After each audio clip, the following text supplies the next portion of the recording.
Produtores de Mas, conteúdo. mas assim que é legal, fica descontraído, né? Não fica uma caseiro. coisa O pessoal mecânica, gosta. assim, né? Isso.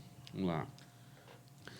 Olá, estamos de volta com mais um Trevo Podcast. Se você ainda não me conhece, eu sou o Jackson Freitas e aqui do meu lado está o Leonardo Maciel. Olá a todos. Satisfação muito grande estar aqui novamente para mais um dia de gravação do Trevo Podcast. É isso aí. E pessoal, a pedido dos nossos seguidores, a gente trouxe aqui o Marcelo Gaia, que é um psicólogo. Foi muito pedido aí no nosso Instagram. Eu quero agradecer por ter aceitado o convite e vir conversar com a gente aqui. Eu que agradeço, né, esse convite aí, até para a gente falar sobre assuntos que desmistificar um pouco, né, tirar curiosidades. Eu achei assim super interessante porque é a população que pergunta, né? Então essa questão da gente tirar curiosidades a mesmo até ajudar as pessoas, né? Que no caso do que a gente vai falar aqui, que eu sou psicólogo, né? Tá ajudando as outras pessoas a procurar ajuda, vamos dizer assim, né? Então é bem interessante. Legal. E antes da gente começar, pessoal, quero dizer para vocês que esse podcast tem a parceria da Associação ADESC, que é a Associação de Desenvolvimento da Comunidade, e principalmente Santa Maria. Se você quer conhecer a ADESC, eu convido vocês aí lá no Instagram deles, no @ADESCPA, esse que está aparecendo para vocês, e conhecer o trabalho que eles fazem aqui pela comunidade, tá bom? E outro apoiador que a gente tem é a Mili Modas, ela que é um dos maiores fabricantes de moda praia, moda íntima e moda fitness da nossa região. Conta com os melhores produtos disponíveis no mercado e você pode ter acesso a ser um parceiro Mili Modas aí na sua cidade. Você pode ter os canais de venda deles no @milimodas_ ou no site www.milimodas.com.br. Vá lá e confira o que a gente está falando aqui, tá bom, pessoal? Obrigado e bora começar, né? Vamos. E hoje a gente está aqui com o psicólogo Marcelo Gaia. Mais uma vez quero agradecer. E queria te perguntar uma coisa. O que é a psicologia para quem acha que é só besteira, acha que ou não tem conhecimento na área?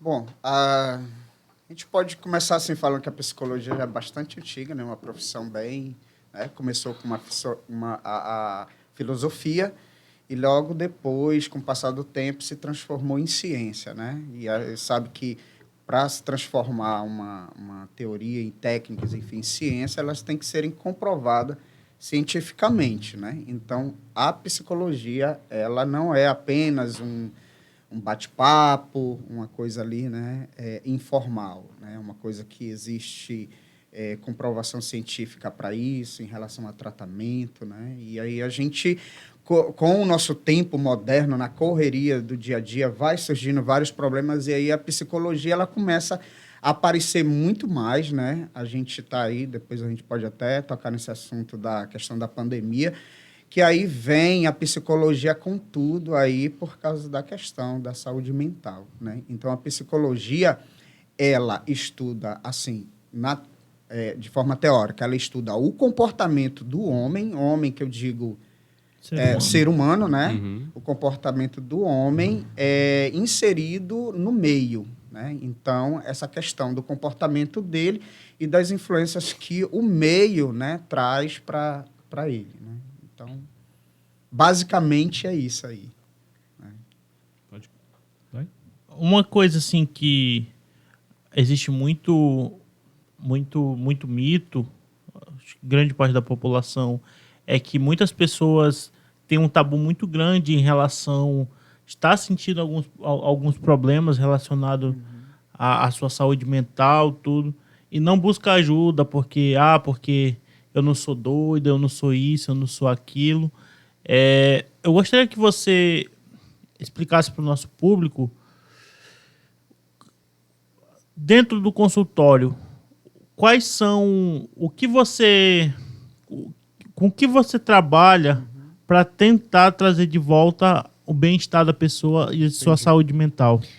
Essa é uma questão assim que hoje em dia, eu acho que vocês concordam comigo, que a gente já essa área, né, do atendimento psicoterápico, né, quando você vai no psicólogo, já está assim menos, né, menos que eu digo com menos preconceito, né? Preconceito em relação a dizer, eu vou no psicólogo por quê? Porque eu estou ficando doido, né? Então, geralmente, antigamente era assim. Hoje em dia parece que está mais aceito, né? As pessoas já admitem realmente que não estão bem. É natural do ser humano, quando ele está ruim, quando ele está se sentindo mal, ele tentar, por si só, sair daquela situação. É normal isso, né? Mas chega uma hora que fica tão pesado aquela situação, e ele já procurou de todas as formas, amigos, família, e não consegue, que aí ele se vê naquela situação de procurar um tratamento, né? Então, assim, a gente ainda está caminhando para isso, está caminhando, não sei por quanto tempo. Mas eu vejo que hoje em dia a gente se fala muito já, tranquilamente, de saúde mental, entendeu? Então, tanto é que a gente já tem aí no poder público, né, como a gente vinha comentando antes, essa questão do psicólogo pelo Sistema Único de Saúde, né? A gente tem pela assistência social, né? Uma área lá da saúde mental disponível para essas pessoas, entendeu? E elas vão porque a coisa chegou a ficar tão pesada, né? Ou aconteceu alguma coisa ruim com a família para ter esse gatilho, que ela vai mesmo, né? Então, assim, ok, existe ainda pessoas que ainda resistem, sim. Porém, eu acredito que hoje as coisas estão bem, mudaram. Acredito que até as redes sociais ela ajuda, né? A você falar. A gente não tem aquela época das campanhas do Setembro Amarelo, né? E aí se lançam, né, vários episódios, várias campanhas nesse sentido. E a gente vai normalizando essa questão do acesso, da ida, né? Uhum. Eu acho interessante, ainda mais porque há um tempo atrás eu mesmo tinha esse pensamento de que psicólogo era uma coisa que eu não conseguiria alcançar por vir de uma classe baixa, Certo. que eu não teria acesso.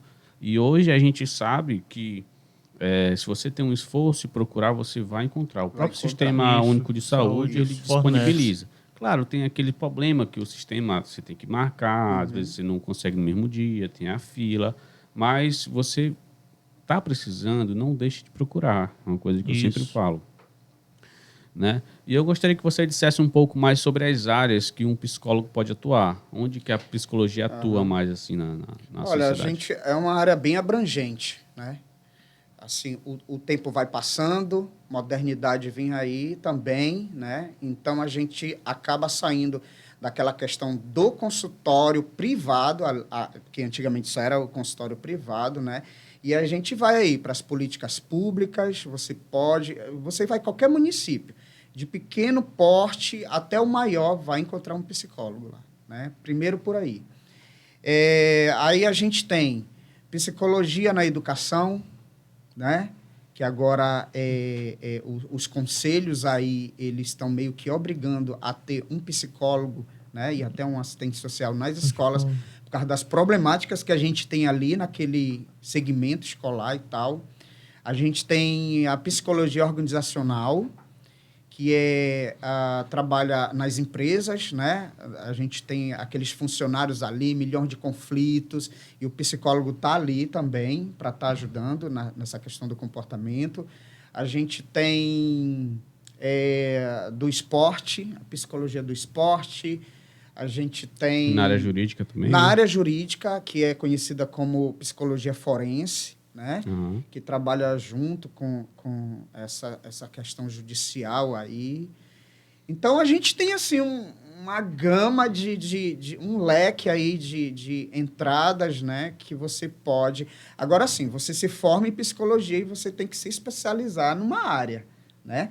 Para ir para aquela ali, né? Então, por isso, você é psicólogo organizacional, você é psicólogo escolar, você é psicólogo das empresas, e aí por... É a mesma coisa da medicina, né? Que vocês formam em medicina, aí você vai para... Você é o clínico geral, você é clínico geral, né? De formação, porque tem que ter uma formação básica, e aí você vai funilando ali. Eu sou um... urologista, justamente, ginecologista e por aí vai, a né? psicologia é do mesmo jeito. Interessante. Né?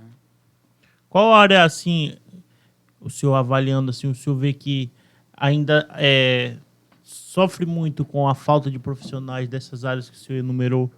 Qual área ainda carece muito de profissionais da psicologia? Da psicologia, Isso. olha, uma área super importante que eu acho que sem dúvida deveria ter é na escolar.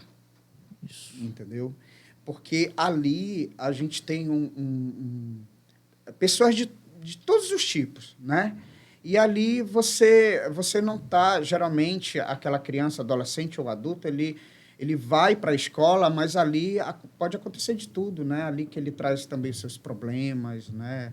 As suas Até problemáticas mesmo do dia a a questão dia. do preconceito. Do bullying, Aquele que é né? moreno, aquele que é mais gordinho. Isso, né? Tem isso, né? Às vezes você está com um problema em casa e a sua dinâmica familiar é conflituosa. E aí você fala ali para um colega, fala para uma professora, né? Às vezes o colega não está preparado para escutar e começa o bullying, né? Às vezes o professor não sabe o que fazer. Então, eu acho que é uma área, né, que agora eles estão trabalhando para que o psicólogo entre, mas que a gente, se você andar nas escolas, você não consegue achar. Entendeu? E Então, eu acho que é uma problemática muito grande nas escolas, né? Isso. Porque tem alguns, por exemplo, o que aconteceu nos Estados Unidos, até mesmo aqui no Brasil, em 2 casos recentes, foi alunos problemáticos que sofreram algum tipo de preconceito e que fizeram esses atos, como é que eu posso dizer, extremos, né? Aham. Eles chegam lá, né, até matar mesmo, né? A gente já teve, eu não sei se foi ano passado, ano atrasado, em São Paulo, eu acho que aí se armou, planejou tudo com outro colega, saiu matando vários outros. Nos Estados Unidos a gente tem muito isso, né, que tem a facilidade da questão das armas, né? Aqui a gente ainda tem meio que amarrando isso, mas já é outra situação, né? Que eu, enfim, acho que a gente não está preparado, né? Nós não estamos preparados para isso. E aí você não tem um profissional da saúde mental para estar trabalhando essa questão. Por exemplo, agora a gente tem um retorno, né, das atividades. Então, retornando a uma situação nova, né? Esses estudantes, eles vêm cheios de energia, de novidades, assim, boas e ruins, entendeu? Eles passaram muito tempo em casa, olhando as redes sociais, pegando os novos hábitos, e eles vão para a escola e levam aquilo, né? E aí, quem que vai trabalhar isso? O professor? Ele já tem aquela turma ali para estar passando o conteúdo, né? Coordenação também. E aí, como é que fica, né? Uma coisa agora que me surgiu, não sei porquê, mas veio na minha cabeça, é a questão da depressão, né? Como a gente consegue identificar os sintomas da depressão? E também queria que você comentasse um pouco sobre a questão religiosa e a questão da depressão, que hoje a gente vê muitos religiosos... Certo. É interessante essa pergunta aí. Tentando resgatar aquela pessoa que está na depressão, e algumas denominações acabam levando para um lado mais extremo, como se ela está daquele jeito por causa de determinada situação religiosa, algo assim. Olha, assim, a depressão, não sei se vocês já ouviram falar, que se fala assim, o mal do século, né? É o Já mal do muito. século. E, realmente, a depressão, ela veio, vamos dizer, sempre existiu, de forma tímida, escondida ali, e hoje em dia a gente fala mais. Inclusive, quem tem depressão, muitas vezes diz, olha, eu tenho problemas ali com depressão, enfim, né? Bom, a depressão, basicamente, ela é uma alteração do humor, tá? E aí, quando a gente fala em alteração do humor, a gente tem 2 pontos que a gente analisa, né?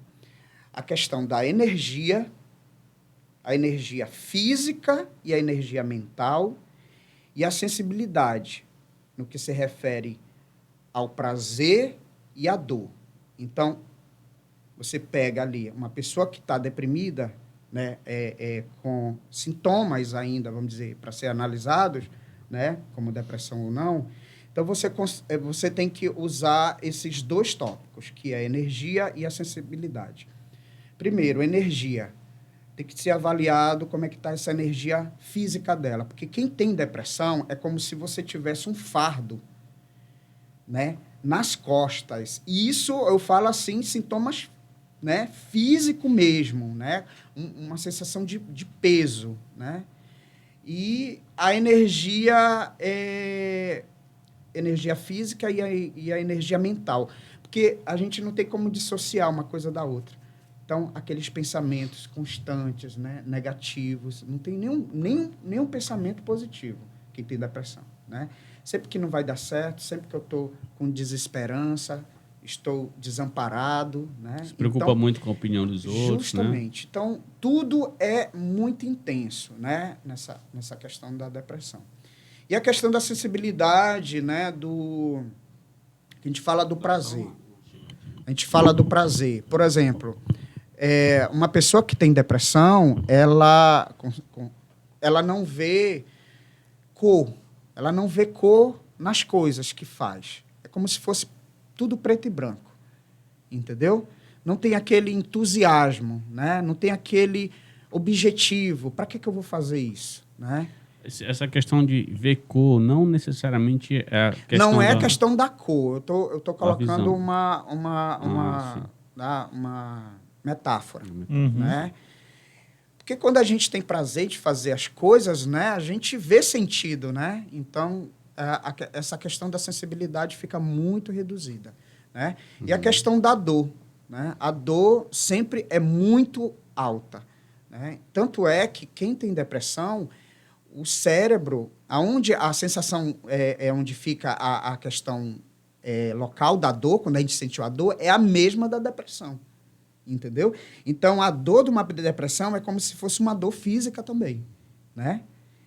Então, a gente vai analisando esses dois pontos primeiro aí, que é a questão da sensibilidade e da questão, né, das outras questões aí. E aí, a gente começa a ver a intensidade, está atrapalhando no teu dia a dia ou não, entendeu? De acordo com a intensidade, vai ser preciso usar medicação ou não. Vai precisar somente das técnicas, né, psicoterápicas, que é uma coisa, eu acho que é interessante a gente falar, sobre quando é necessário usar medicação e quando é necessário somente A psicoterapia. as técnicas ou os dois ao mesmo tempo, né? Eu acho que isso é... Em todos os Eu não casos... sei, desculpa, eu não sei se eu respondi. Sim, tudo. Eu ia só complementar. Hein? Nesses casos que você já viu a questão religiosa. Ah, sim, da questão religiosa. A questão religiosa é assim, a gente tem um exemplo bem interessante. Vocês sabem quem é o Padre Marcelo, né? Marcelo Rossi. Isso. Padre Marcelo Rossi, ele teve depressão e ele, literalmente, fisicamente, vocês viram que ele secou, né? Então, você dizer assim para uma pessoa, como uma pessoa de fé, né? Que tem fé em Deus, tem depressão. Porque uma coisa não tem nada a ver com a outra, entendeu? A depressão, ela é uma doença. Ela não é porque você quer ou não quer. Não é uma escolha, entendeu? Então, é uma doença que está ali e que precisa ser tratada. Então, a questão da religião é uma coisa, tratamento, né, psicológico é outro. Lógico. Lá nos nossos momentos lá da psicoterapia, eu gosto de ir para a igreja, eu gosto de fazer minhas orações. A minha pergunta, está te fazendo bem? Faz bem isso para você? Faz muito, então vá. Entendeu? Agora, não se pode se afastar do tratamento porque a religião diz que isso é uma coisa do demônio. Isso daí, gente, isso é do tempo das bruxas aí, né? Isso é muito antigo, entendeu? Eu até costumo dizer que quando a gente olha para a religião, quando eu olho especificamente, e você tira a figura principal da religião, que é Deus. Vamos supor certo. Que você só vai para a igreja.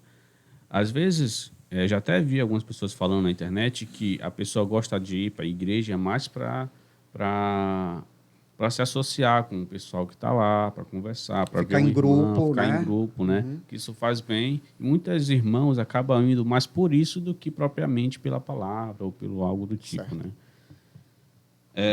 Leozão, tem aí? Tem. Existe uma outra questão também, é de como você avalia o processo, os processos mentais e sociais de um indivíduo. Como eu avalio? Uhum. Bom, essa questão da avaliação, ela é assim, na psicologia a gente não tem, por exemplo, você vai no médico, vamos lá fazer uma associação, você vai no médico e ele vai pedir, você está com dor de barriga, está com dor de cabeça, dor de coluna, enfim, então ele vai fazer com que você faça exames, né?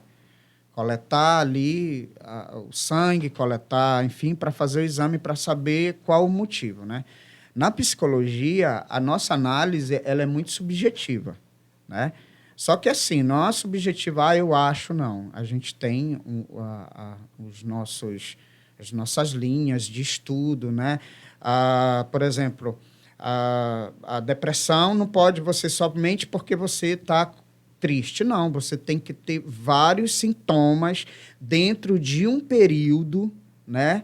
Tal para ser caracterizado como possível depressão. Então, né, a gente vai por essa linha, né, de avaliação, além das técnicas, além da anamnese, que a anamnese é quando a gente pega um paciente, um cliente, como vocês entenderem, a gente faz todo um histórico de vida, né, dessa pessoa, porque para saber os motivos, né?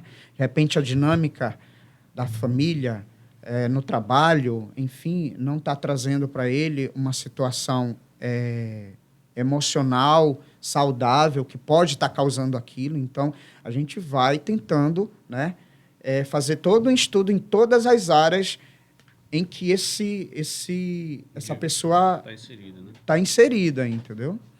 Como o senhor consegue fazer uma avaliação de grupos ou de ambiente de instituições? Por exemplo, uma empresa que procure uma ajuda psicológica porque a equipe não está entregando aquele resultado. O que está Certo. acontecendo? A questão da produtividade, né? Isso.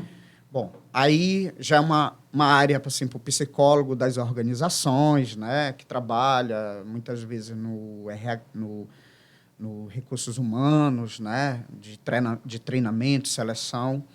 Mas eu tenho uma entrada nessa área aí, no início, lá quando eu me formei, eu tinha interesse por essa área, né? Mas vocês sabem que às vezes a gente quer uma coisa e você acaba aparecendo outras oportunidades e você vai, né? Mas eu tenho um interesse por essa área aí também. E assim, cada empresa vai... Por exemplo, o empresário chega com você e ele diz ali o problema, o que é que está acontecendo, né? E aí, qual é o papel do profissional? Ele vai pesquisar, vai estudar, vai observar ali mesmo, pessoalmente, como é a cultura dessa empresa, né? Como é que funciona o dia a dia, né? O que é que o empresário, vamos dizer, está trazendo para ti, né? E aí você geralmente vai trabalhar em grupo, né? Porque são muitos. Lógico que vai ter situações que você precisa trabalhar uma pessoa, no caso, o individual. Mas, geralmente, é mais ali o grupo, né? Como a questão da gestão de conflitos, que tem muito na empresa, né? Situações que não mal resolvidas, né? Que foram deixadas assim de lado, que logo adiante dá uma briga, até mesmo situações de física mesmo, né? Situações de conflito físico mesmo. Então, o psicólogo, nessa área, ele vai por essas questões, né? Aí ele aplica a dinâmica, a avaliação de grupo, né? Enfim, tem várias técnicas que é usada para isso, entendeu? E depois o acompanhamento, porque não é só chegar lá, fazer, tá aí, agora é com vocês. Não, tem que ter o acompanhamento se aquilo está realmente funcionando, né? Ainda mantendo essa questão do empresarial, a gente pode associar aí também, trazer essa nova doença, né? que é a síndrome de burnout. Isso. Explica pra gente aí o que é essa síndrome e como a gente começa a perceber que a gente está tendo sintomas disso aí. Pois é, a síndrome de burnout aí ela já vinha, né, sendo discutida, só que agora a Organização Mundial da Saúde ela colocou lá que ela é uma doença, né? Então, assim, a gente sabe que o mundo aí passa por transformações, novas profissões, novas cobranças, né? Então, o homem, cada vez mais, ele está correndo atrás de conseguir as coisas para si e responder o que aquela demanda pede, né? Então, a síndrome de burnout, ela é também conhecida como a síndrome do esgotamento, né? Que é quando a pessoa começa, eu vou dar um exemplo, ela tem que atingir uma meta, isso numa empresa, porque é uma doença do trabalho, então, né, a gente não pode sair desse âmbito aí. Então, ela precisa atingir aquela meta, ou ela precisa conseguir aquilo que ela quer, né? Então, ela trabalha sobre estresse, porque, assim, o estresse, ele é normal para a gente, né? Ele é um comportamento do ser humano normal. A gente precisa, muitas vezes, do estresse para a gente está muito acomodado. Então, quando a gente recebe aquele estresse, eu tenho que alcançar aquilo, sobe aquele estresse e tu corre atrás para conseguir. Então, aí ele é positivo. Vamos lá ver quando ele começa a ser problemático, né? Então, você luta para conseguir chegar àquele patamar ali, né? Responder àquela demanda. E aí você trabalha naquele estresse o tempo todo. E aí você chega lá naquele topo, né? E você tem que manter, né? Você não quer voltar novamente, você tem que manter aquele padrão ali. Aquele ritmo lá, né? Aquele ritmo lá. Aí que está o problema, porque para você manter aquele ritmo ali, você tem que manter também o teu estresse diário, né? E aí não tem máquina que consiga manter um estresse o tempo todo, né? Você precisa ter os escapes, você precisa ter momentos para você relaxar, né? E o mercado de trabalho, ele não te dá muita trégua. Ou você faz, ou não faz, ou aparece um que quer fazer melhor que você. Verdade. A questão da competitividade, né? E aí você fica lá e aí começam os sintomas, né? Depois que você tá... Aí você começa a ficar irritado, você começa a dar respostas não muito legais para o teu colega, né? Vem um cansaço físico, né? E aí o teu rendimento vai... Você acaba não querendo ir mais para o ambiente de trabalho, entendeu? Aí vem aquele que horas são, né? Que eu tô doido para ir embora, que eu não aguento mais ficar aqui, né? E aí você tem a exaustão. Então, aí que vem a questão das doenças, né? Foi nessa linha que hoje tem muitas empresas adotando a questão daquela área para a pessoa se distrair um pouco, o café... Isso. É que serve de escape, né? Isso, justamente. As empresas inteligentes, eu vou dizer assim, porque isso daí não é... Eu não vou te dar um cafezinho, eu não vou te dar um intervalo, um momento ali, porque eu te acho legalzinho, não. Eu estou fazendo isso porque é uma estratégia que eu quero te ver produzindo, entendeu? Porque você está ali como trabalhador, então você precisa, né? Porque você está trabalhando que você tem que estar mal, né? Então, essas empresas que têm esses tipos de estratégias inteligentes, eles usam isso, que é um momento de você dar uma parada e conversar ali com um grupo de amigos, que não seja coisas do trabalho, tomar um cafezinho. Tem empresas que colocam, bilhar, né? Coloca, sim. Né? Porque para você distrair. É justamente isso que funciona. A burnout, eu coloco outra metáfora, é como se fosse imagina uma panela de pressão, né? Você põe ali no fogo e para ela pegar uma pressão, ela vai ter que ter um estresse enorme, né? Então, fica aquilo no estresse. Se não tiver aquela válvula de escape, o que é que vai acontecer? Ela vai explodir. Ela vai explodir e ela vai causar milhões de transtornos. Então, aquela válvula de escape ali vai ser o momento para você continuar ali cozinhando lá o alimento sem ter problema nenhum. É do mesmo jeito. Nós somos uma máquina também, É daí né? que vem aquela cultura de preciso de férias, né? O Preciso principal. de férias. Eu acho que vender, que tem a cultura hoje, inclusive está na CLT, você pode negociar suas férias, vender uma parte delas para o seu patrão. Só que isso é perigoso, né? Muito perigoso, cara, porque a gente precisa da grana, né? Mas você tem que avaliar até que ponto isso vai ser benéfico para você, né? Porque você precisa de outras áreas aí da sua vida. Então, assim, a sugestão é que você, lógico, é difícil você trabalhar sem estresse, sempre tem no trabalho, né? Mas que você tenha a sua válvula de escape. Qual? Ter amigos que você possa visitar, ter momentos com a família, você tem que passear, entendeu? Então, você tem que sair um pouco desse mundo para você recarregar as suas energias e voltar novamente para aquele ambiente que é estressor. As entendeu? atividades físicas ajudam? Ajuda bastante, bastante. Só que assim, não adianta você fazer uma atividade física que você não goste, né? Que é você tem que estar num descanso que a gente fala descanso ativo. Hoje o que é que eu vou fazer? Eu vou assistir uma maratona aí da Netflix. No outro dia tu tá cansado do mesmo jeito, porque aquilo ali não, para ti não foi realmente um descanso, sabe? Então, o que a gente precisa é identificar o que você realmente gosta de fazer. Aí que entra o profissional, né?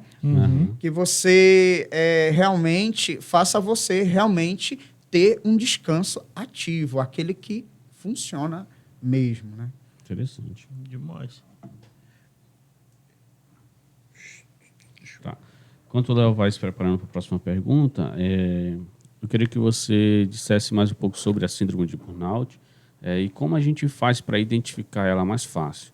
Como assim, uma autoanálise da pessoa, aquela que está escutando a gente, que acha que está com esse problema, como ela consegue identificar nela mesma?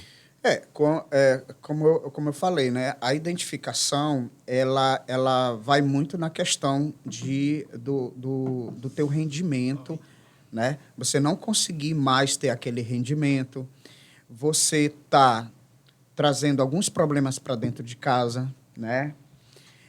Você não está tendo mais, se você tiver filho, você não quer mais um contato, porque você está o tempo todo cansado daquilo, né? Então, isso geralmente são sinais que devem ser trabalhados. Entendeu? Existe algumas que eu posso chamar de macete, talvez esse não seja o nome, porque a válvula de escape que você falou é o principal que faz a gente distrair e melhorar, né? Isso. Existe algum outro macete que a pessoa pode fazer no dia a dia no trabalho que possa ajudar ela a enfrentar essa vontade de querer entregar tudo, deixar tudo para lá? Olha, isso vai de cada um, né? Uhum. De cada um. A primeira coisa é se fazer análise realmente, né, pessoal, né? Mesmo que ali momentânea, se aquilo ali está valendo a pena para você, né? Fugir das situações, você paga um certo preço, né? Porque vocês sabem que hoje em dia as coisas estão bem difíceis, principalmente a questão do emprego. Então você diz assim, eu preciso sair desse emprego, sim. Aí vem as questões, e aí, como é que eu vou sustentar as minhas despesas, minha família, né? Como é que eu vou fazer? Então, muitas coisas te prendem ali, né? Mas uma das coisas que eu sempre falo é você chegar, né, com uma pessoa que você... Bem, a gente fala depende da empresa que tem um departamento para isso, porque tem muitas empresas que não têm, né, esse tipo de departamento. Então, você tem que sempre fazer essa análise mesmo se aquilo vai valer a pena para você estar dando continuidade, porque às vezes fica muito pesado e você, lá adiante, pode pagar um preço muito alto, né, do que ficar ainda ali Acho que é mais ou menos isso, né? É se perceber, né? Uhum. Outra, acho que uma questão muito, muito importante também de se frisar é a partir de que momento uma pessoa que está com esse tipo de problema, ela pode... o estágio inicial, ela está estressada, se ela está com algum problema com os colegas, a partir de que momento ela pode, cara, eu tô muito estressado, eu tenho que ir procurar um profissional. Eu acho que assim, é aquela coisa do se perceber, né? E dos problemas que ela está trazendo para outros segmentos da vida dela. Isso sempre é um alerta, né? Se tu tá ali no teu trabalho, mas em casa, tu tá trazendo problema, porque essa síndrome, ela te leva para outros campos também. Por exemplo, você pode ir para o álcool, né?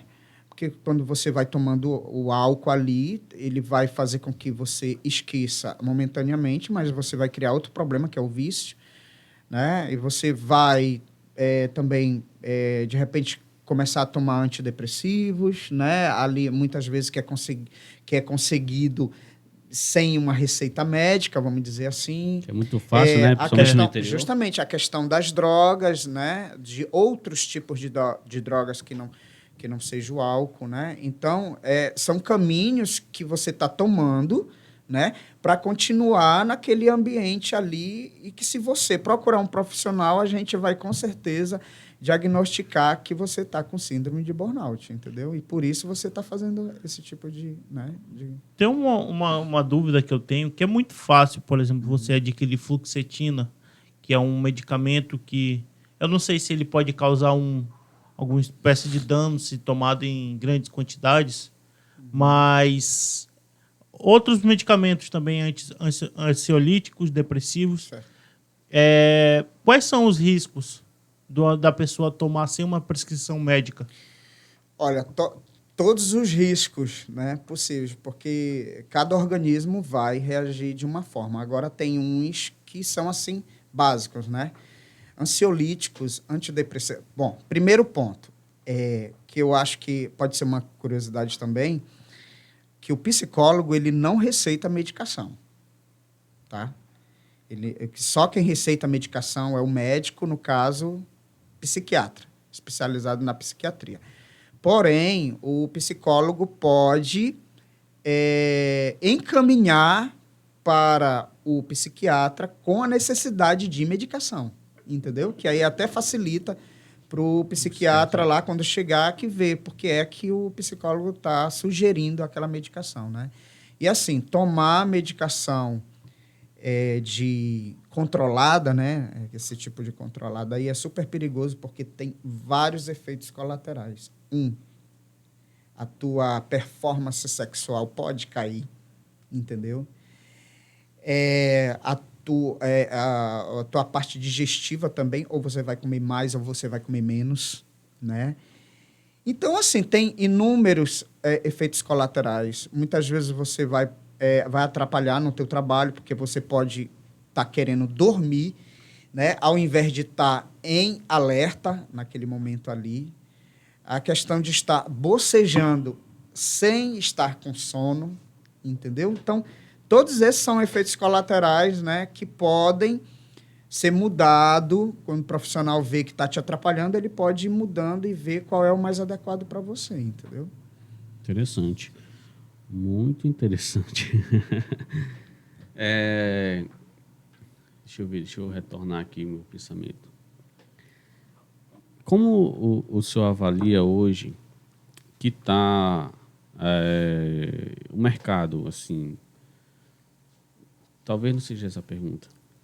Como o senhor enxerga hoje que está a questão psicológica das pessoas?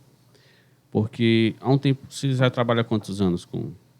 Eu estou com 17 anos de profissão? Por aí. Lá no começo, o senhor tinha uma visão do que você via na sociedade. Isso. E hoje o senhor tem uma totalmente diferente. Até porque a gente teve o caso agora dessa pandemia, que foi mudou tudo. Foi muito extremo, né? E como você enxerga esse setor psicológico? Você já falou um pouco no começo, claro, mas eu quero entender uma opinião um pouco mais completa aí. Mas você fala na questão do trabalho, uma questão assim, Uma questão... a procura que você uma diz? procura, uma preocupação maior das pessoas. Sim.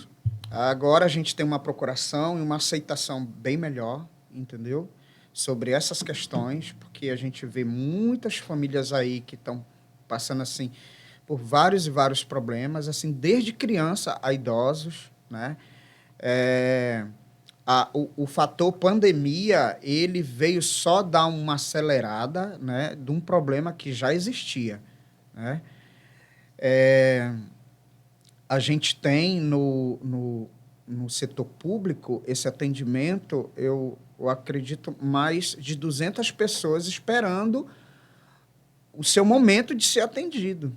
Tá entendendo? Por isso que tem essa questão do público, né? Que você pode ser atendido, né, pelo SUS, mas que a gente tem essa problemática, né, da espera. Imagina, você é atendido hoje, daqui a 2 meses você vai fazer um mês ou 2 meses um segundo atendimento, né? Isso é bem complicado, né? Mas a procura, ela está bem clara agora, né? As pessoas estão mais abertas a essas questões, porque a gente tem sempre essas discussões e eventos aí em redes sociais, na televisão, ligadas à questão da saúde mental. Então, a gente não tem como fugir disso aí.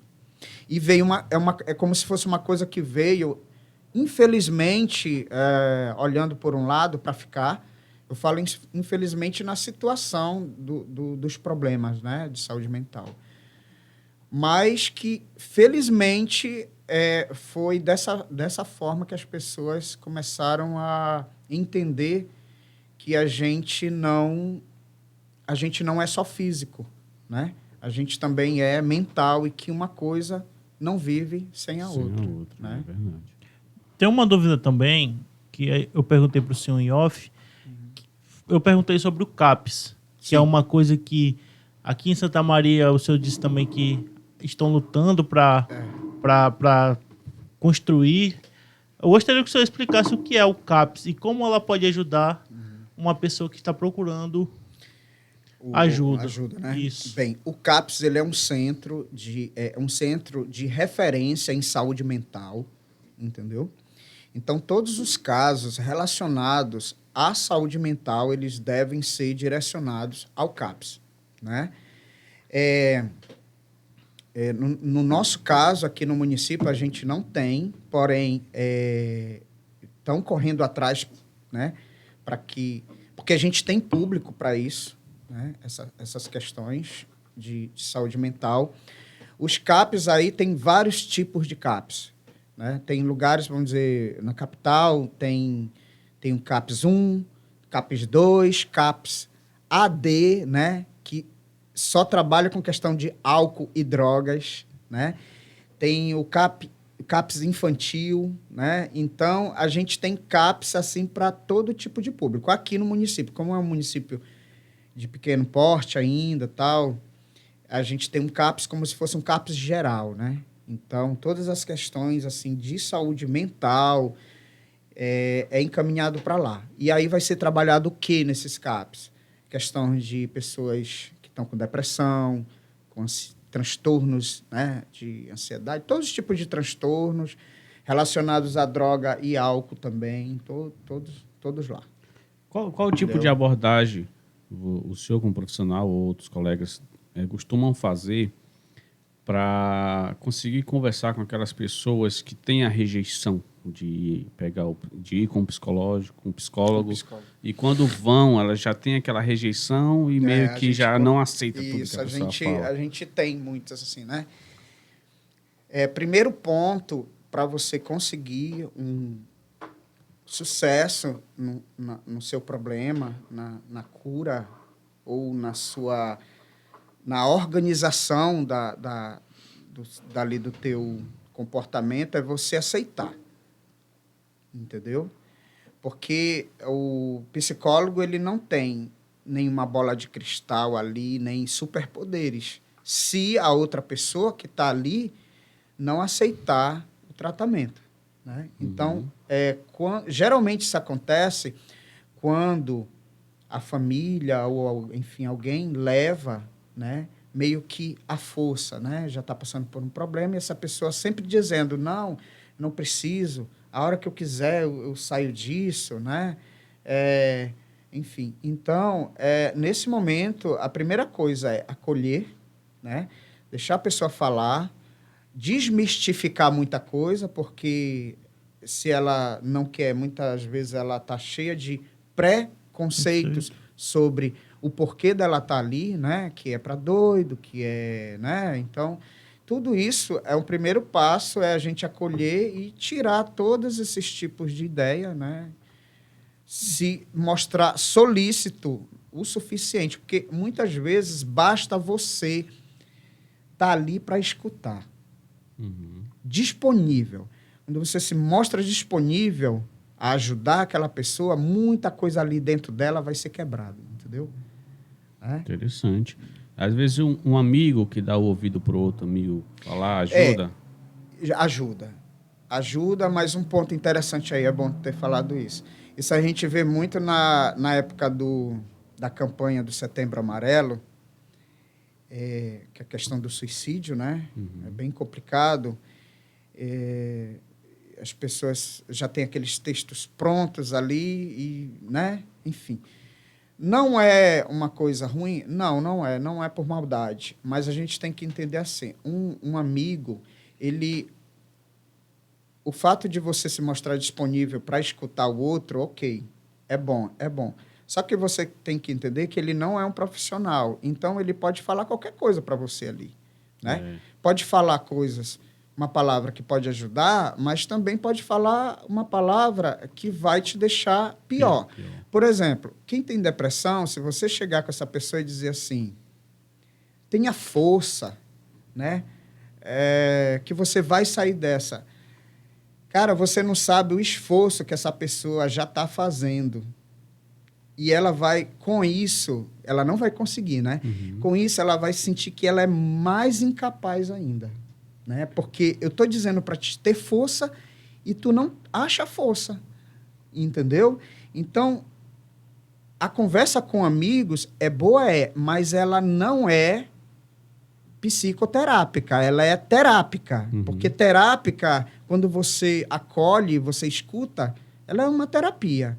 Agora, psicoterápica, aí ela já vai ser uma fala que vai ser analisada, entendeu? Qualificada para aqueles pontos ali, entendeu? Eu achei interessante isso aí, até porque seria bom as pessoas escutarem para saber quando perceber que tem um amigo precisando de ouvidos, não necessariamente ele precisa ouvir qualquer coisa, né? Isso. Às vezes você convidar ele para, sei lá, só comer um lanche na rua, fazer uma atividade física, ajuda mais, né? Só o fato de você estar... se aquela pessoa vai te procurar e você der às vezes você não precisa falar nada. A tua companhia ali já se ela te procurou, é porque ela quer estar do lado, entendeu? Então, já é um fator positivo. Porém, ela não vai... ali não é um tratamento, entendeu? É tratamento só com profissional. Aquilo é uma válvula de escape. Justamente, foi uma válvula de escape que essa pessoa está. E aí, qual é o bom conselho? Encaminha ela, convence ela de que ela precisa de um profissional para isso. Ou então entendeu? vai e convida ela para ir junto, né? Isso, justamente. Tem aquela coisa assim que as pessoas dizem assim, você está isolado em casa, bora sair, bora para uma festa, né? Aí essa pessoa vai para a festa, né? E ela está ali no meio daquela multidão, mas ela, para ela mesmo, falo, né? Porque por causa da experiência, ela está se sentindo sozinha. Entendeu? Porque não tem multidão nenhuma que faça ela se sentir acolhida. Porque quando ela volta para casa, o problema volta junto com ela também. Entendeu? Interessante. Existe depressão na infância? Existe. Depressão, hein? Existe depressão na infância, existe ansiedade na infância, né? A gente pensa assim que isso é porque é o adulto, né? Não tem... A criança, como tem isso? Não tem responsabilidade nenhuma, né? Mas existe, sim. Tem as situações, né? Isso depende muito da dinâmica. Olha, eu atendi uma criança ela tinha 3 anos de idade. Entendeu? 3 anos? 3 anos de idade. E essa criança era muito agressiva. Muito, muito agressiva mesmo. E aí já os pais, meio que perdidos, sem saber o que fazer, procuraram o psicólogo. E aí, já nos primeiros atendimentos, né, a gente... porque quando é criança, o responsável tem que ir, entendeu? Para a gente saber o que é que está acontecendo, né? O adulto, não, geralmente ele vai só.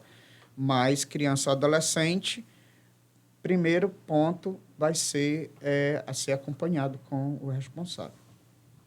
Então, uma das coisas que eu percebi na mão dessa criança, geralmente as mãozinhas são gordinhas assim, né? Tava com umas casquinhas de ferida na mão, né? 2, 3, assim. O que acontecia, para resumir, lá a criança é danada, né? Enfim, isso não significa que ela está com algum problema, uma criança bem ativa, mas que não tinha muito diálogo, era logo na disciplina. Justamente, na violência, né? E a mãe, uma das coisas que a mãe fazia era enterrar as unhas dela nas mãos da criança a ponto de ferir. Então, a gente vê assim, o comportamento que aquela criança tem não era muito só dela, mas sim um reflexo de como aquela família era para ela, né? Então, essa questão, tudo bem, a criança era danada, mas a questão de ser agressivo era só um reflexo de como os pais eram com ela, né? Eu vi um caso na internet, assim, só não lembro qual foi o perfil que postou, que uma mãe estava preocupada com a criança que ela não conseguia falar direito. Ela, por exemplo, ia pedir água, pedia errado, e nunca conseguia falar certo. Aí a pessoa, o profissional teria perguntado para ela se quando ela pede de forma errada, ela recebe. E a mãe dizia que sim. Eu falei, então, tá aí o problema. Porque se antes de você dar o que ela quer, ensine a ela a pedir da forma correta, aí ela vai... Isso, ela estava reforçando aquela fala errada, né? Isso. É a mesma coisa que quando tem as crianças, assim, que a gente acha engraçadinha e a gente quer falar igual elas, né? Então, querendo ou não, a gente está ensinando a ela como não falar certo, né? Se tu falar certinho, ela vai aprender certinho. Por mais que pareça uma coisa boba, é fundamental para o aprendizado da criança. Porque a criança se espelha, né? Isso. E a fase dos 3 aos 4 anos de idade é onde elas estão aprendendo tudo. Estão aprendendo tudo. Por mais que você fale 1, 2 vezes uma palavra difícil, ela não vai esquecer. Entendeu? Ali, aquela cabecinha ali tá meio que vazia, né? Tá pegando tudo. Tem uma dúvida, mas eu acho que é uma dúvida minha mais, assim, porque eu tenho um pequeno problema de pele chamado psoríase. Psoríase. E eu fui na dermatologista e ela falou pra mim que era pra me procurar um psicólogo, porque a psoríase, ela não é uma doença genética, tipo, passada de um parente para outro. Ela é emocional. Emocional. Isso. O senhor, quais são as características, assim, que uma pessoa desenvolve na pele? O senhor olha, assim, essa pessoa tá com algum problema... Eita! Algum problema é isso. Olha,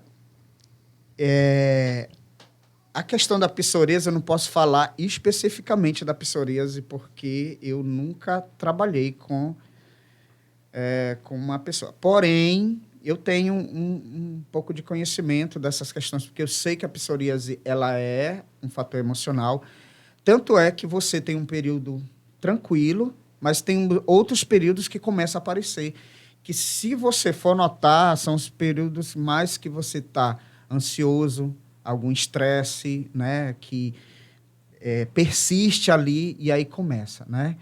Não só a psoríase, mas como queda de cabelo. Você tem pessoas que têm aquelas rodinhas aqui sem cabelo na cabeça, não sei se vocês já viram isso.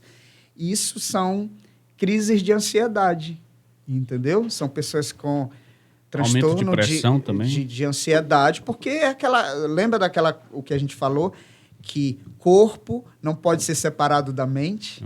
Então, se a tua mente, né, saúde mental, não tá legal, o teu corpo vai dizer, olha, eu vou fazer alguma coisinha para dizer que tu não tá bem. Aí cai o cabelo, né? Aparece alguma mancha. Tem pessoas que aparece só o roxo, né? Não se bateu nada e ela tá com roxidão, que é justamente um fator emocional, que uma coisa ligada à outra.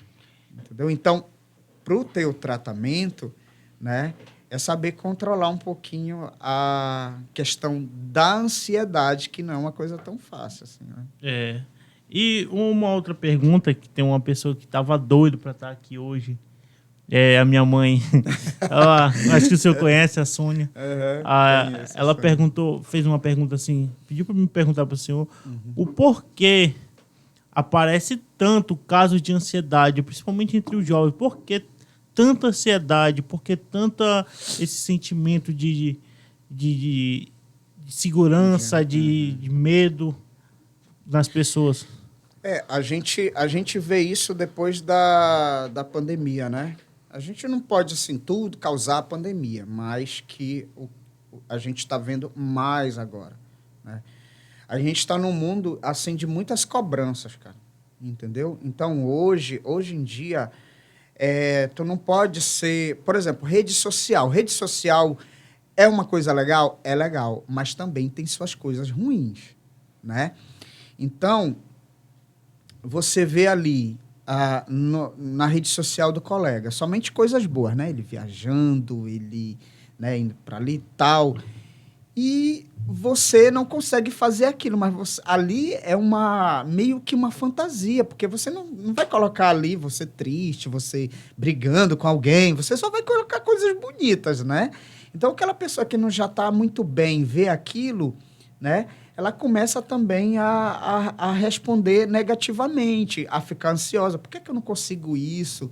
Por que eu não sou assim? Tem os pensamentos negativos. Nossa, são muitas coisas. Padrão de beleza, né? O padrão de beleza. Qual é o padrão de beleza aí nos artistas? E as meninas, elas vão para academia, né? As meninas mais cheinhas, e elas querem chegar e elas tomam remédio para baixar o peso, e elas não conseguem. E aquilo vai desenvolvendo coisas, né, tipo como os transtornos ansiosos aí, né? No trabalho, questão da competitividade, você tem que ser bom, você não pode errar, né? Então, o nosso mundo, ele tá desse jeito aí, né? Então, você tem que... Por isso que aparece tanta, né, ansiosidade. E a gente cresce nisso aí, dentro de casa, né? Eu tenho não sei se eu posso falar isso, mas eu conheço uma menina, ela tem 10 anos, ela fez 10 anos. E se ela tirar um 9, né, a menina deprime, entendeu? Porque os pais ali colocaram ela como a menina, né, mais inteligente do mundo ali, aquela coisa toda, e que se ela tirar um 9, é como se ela tivesse tirado um 5, um 3. Estão colocando uma carga muito grande. Né? Isso daí, ela coloca isso como uma verdade para ela, e quando ela não faz aquilo, o grau de ansiedade sobe, né? E vai lá pelas alturas. Então, tem até um exemplo na época de vestibular, que entre isso. famílias, né? O fulano de tal não conseguiu passar, isso. E o meu filho conseguiu. Aí fica aquelas conversinhas. Isso também causa alguns problemas. Lógico. Né? Como é que aquela pessoa vai... você está recebendo uma carga aí que não é sua. E você aceita, né? Vai aceitando, porque... Tá aí uma coisa interessante que a gente tocou. Como a gente tinha falado, que a gente tem várias linhas teóricas, né, da psicologia, e eu trabalho com a TCC, que a teoria a comportamental cognitiva, né? Então, a TCC, ela trabalha muito com as questões dos pensamentos, né? Aquele pensamento disfuncional, aquele que não te faz ir para frente, que não te melhora. Por exemplo, nós temos os pensamentos centrais. Esses pensamentos centrais são aquilo que você, desde pequeno, começa a receber da sua família. Você é inteligente, você vai crescer, É o doutorzão. Né? Então, você cresce entendendo que você é daquela forma. Ou o contrário, você é burro, você não consegue, já fez vestibular, não passa, porque você não entende as coisas, enfim. Então, você vai crescendo com aquele pensamento de que você é aquilo. Né? E aí, quando você se torna um adulto, qual é a ideia que você vai ter de você? Que você não é muito capaz de conseguir as coisas, entendeu? Então, a TCC, que é a linha do meu trabalho, ela foca muito nessas questões dos pensamentos disfuncionais, né? Aquilo que você tem como verdade que faz com que você adoeça ou que você não saia daquele ambiente, né, tóxico para você mesmo, vamos dizer assim. Imagino. Interessante. Tem perguntas aí, Léo, ainda? Tem já saindo um pouco mais dessa área terapêutica e falando um pouco mais sobre a área da carreira de psicólogo, o que é necessário, ou o que a pessoa vai encontrar, qual o trajeto que ela vai seguir para se formar um psicólogo? Olha, assim, não sei se vocês concordam comigo, mas quando a gente é bem novo, tem 17, 18 anos, dificilmente a gente sabe muito bem realmente o que é que a gente quer, né? A gente imagina só, né? É uma imaginação, porque você não trabalha naquela área, mas assim, o que eu sugiro hoje em dia, porque no meu tempo não tinha essa facilidade de estar pesquisando, né? Como é que aquela profissão funciona, né? Para a gente não ter erro, né? E mesmo assim, muitas vezes na prática a gente erra, né? Quando a gente chega lá. Mas assim, eu sugiro que uma pessoa que almeja, tem essa vontade de ser psicólogo, faça primeiramente pelo um carinho, né, pessoal que ela tem de ajudar as pessoas.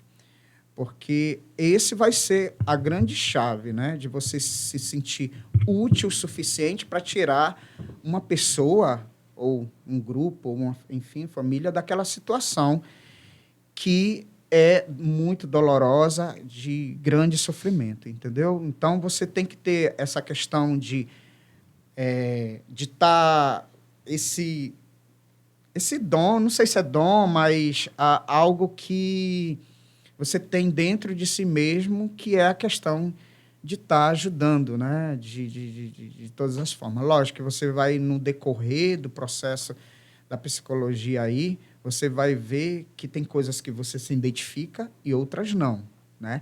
E aí você vai para aquele caminho, né, que você mais se identifica. Legal. Ainda sobre essa questão acadêmica, o que você diria para aquele que está pensando em cursar psicologia? O que ela deve se preparar antes? Eu diria assim, é a tua vontade. Se for, vá. Né? Vá, siga em frente. Né? Bom, o primeiro ano da psicologia é muito básico. Ele pode surgir dúvidas aí. Porque são disciplinas que não são específicas, entendeu? Ali é a filosofia, a antropologia, as GIAs todas, né? E a partir do segundo ano, aí sim você começa a estudar as teorias, né?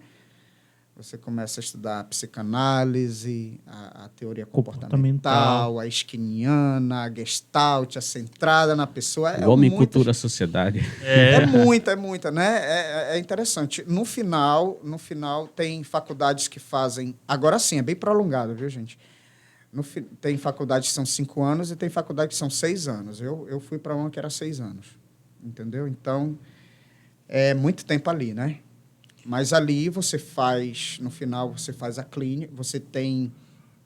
Na minha situação, eu tive que escolher 2 áreas, né? Para fazer o estágio, as áreas que eu me agradava na época. E eu fiz, uma era a clínica, né? Porque eu acho que todo psicólogo ele tem que ter a sua base clínica, né? Independente aonde é que ele vai atuar, que ele vai trabalhar com pessoas, então ele tem que ter essa base clínica. E a outra foi a organizacional, a psicologia do trabalho, que eu tinha, né, essa vontade, mas que acabou a vida me direcionando, Para a né, clínica, né? me direcionou tanto para a clínica como para uma área social, Uhum. entendeu? Então, eu acabei atuando nessas áreas aí.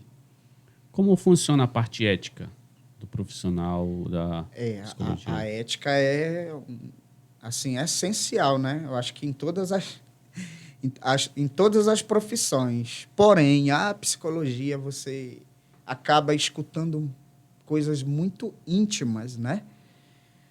Da pessoa ali. Então, se a ética ali não funcionar, o trabalho não funciona. Aí tem medidas judiciais para isso, entendeu? Então, nos meus atendimentos, eu deixo bem claro essa questão da ética, né? Para que a pessoa fique confortável o suficiente, porque tem coisas que você pode querer falar que vai, de início, deixar você meio envergonhado, né? De repente, de cunho sexual, de alguma coisa assim. Mas essa pessoa tem que entender que ali não tem uma pessoa, um amigo, mas tem um profissional que já atendeu várias situações e que aquela ali, né, não é... De repente pode ser uma surpresa, um caso novo, ok? Mas ele tem que ser lidado de forma profissional, entendeu? E é assim que funciona a questão da ética. Quando, agora, a gente esbarra numa situação assim, se dentro do atendimento o paciente chegar a dizer assim, eu vou sair daqui e eu vou armar alguma coisa que eu vou matar fulano de tal, vou fazer um plano dessa... Então, essa questão da ética aí não é que você tem que seguir, mas você tem que alertar as pessoas próximas a essa pessoa de que provavelmente isso pode acontecer pela questão da fala. Então, essa questão de eu estar falando, né, sobre uma situação que o meu paciente trouxe não chega a ser direcionado para a questão da ética, mas sim uma questão de perigo para a pessoa que mesmo que falou e para outra que pode sofrer aquela situação. Como eu falei em off, que eu sou muito ligado em questão de aviação, e está muito presente essa questão psicológica, é emitido um alerta pelo profissional quando ele detecta que aquele profissional da aviação ele está dando sintomas de que ele tem problemas e que ele pode causar uma coisa pior, né? Basicamente acontece dessa mesma forma com você, né? Quando você percebe que alguém tem algum problema, você pode relatar às autoridades alguma coisa assim, né?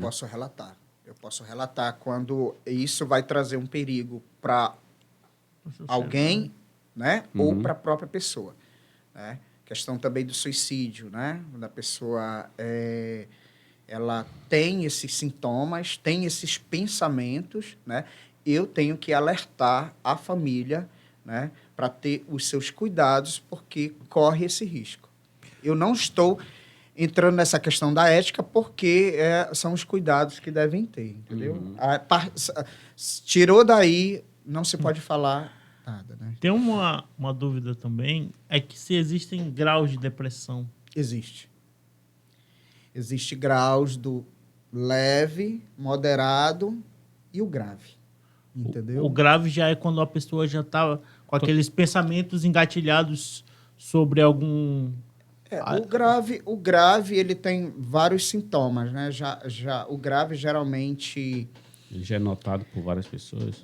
O grave ele já vai ter que precisar de medicação, entendeu? O grave é a pessoa não consegue mais dormir, entendeu? Passa a noite toda acordada e quando é do dia está muito cansada e mesmo assim não consegue comer como se tivesse uma bola aqui que, né, empatasse a comida, ou o contrário, ou comesse demais, né, a ponto de trazer outros problemas para a saúde, né? Então, quando a gente faz essa avaliação que a gente recebe, a pessoa, uma das principais coisas é isso, é diagnosticar, né, qual é o problema e ver quais são os níveis. Se está leve, se está moderado ou se está grave, porque vai de acordo com esses 3 itens e aí a gente faz as nossas ações, entendeu? Geralmente, quando uma pessoa tem depressão, geralmente ela tem outro tipo, eu posso estar equivocado, mas sempre tem alguma outra, eu posso chamar de como é? Psicopatologia? Outros sintomas, Outros sintomas, sim, associados como por ao... exemplo, é,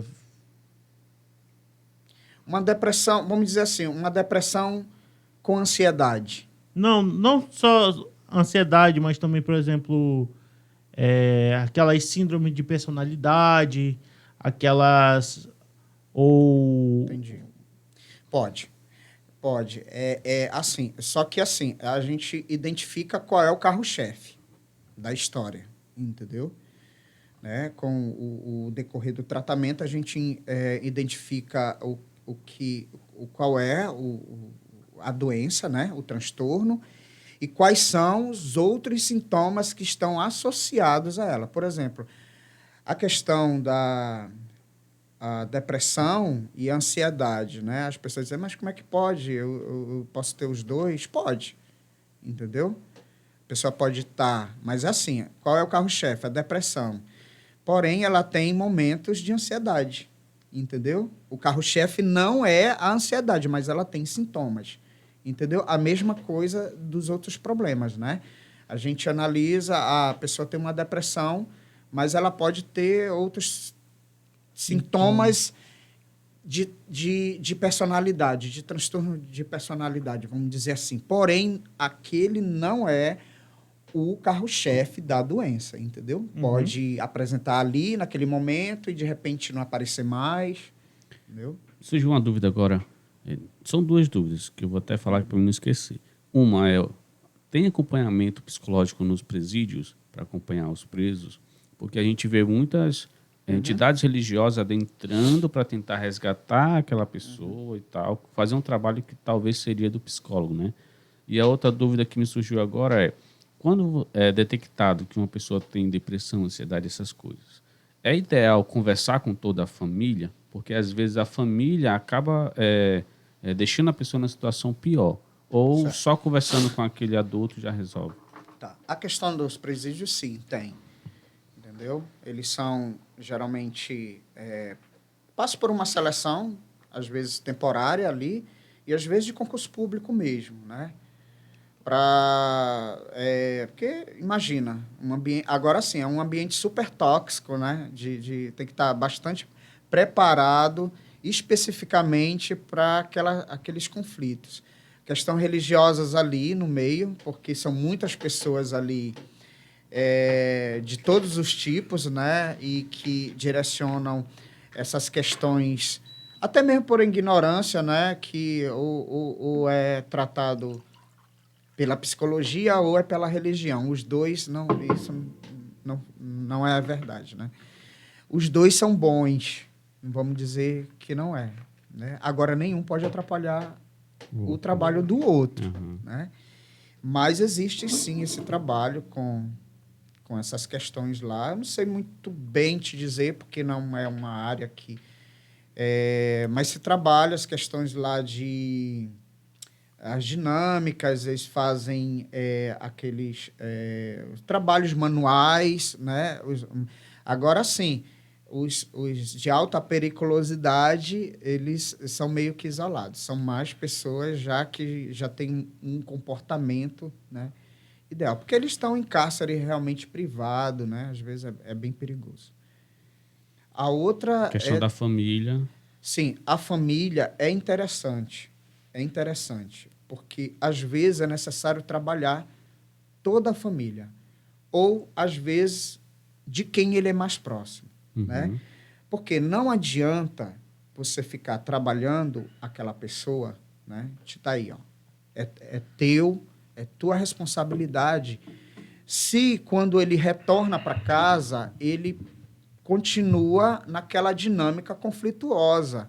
E muitas vezes até de não acreditar que aquele tratamento vai estar resolvendo alguma coisa, né?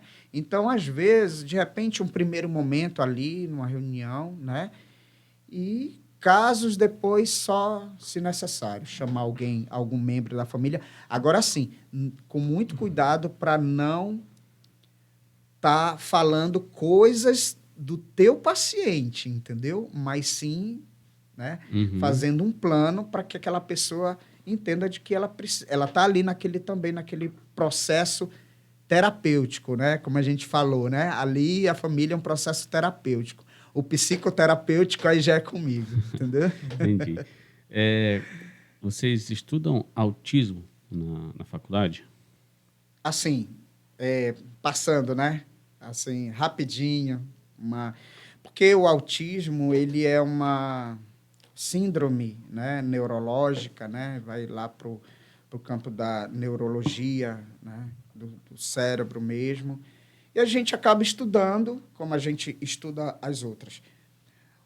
É importante dizer que a faculdade, ela, apesar dos 5, 6 anos, tem muita coisa que elas não conseguem ficar ali, aprofundar, vamos dizer, o suficiente.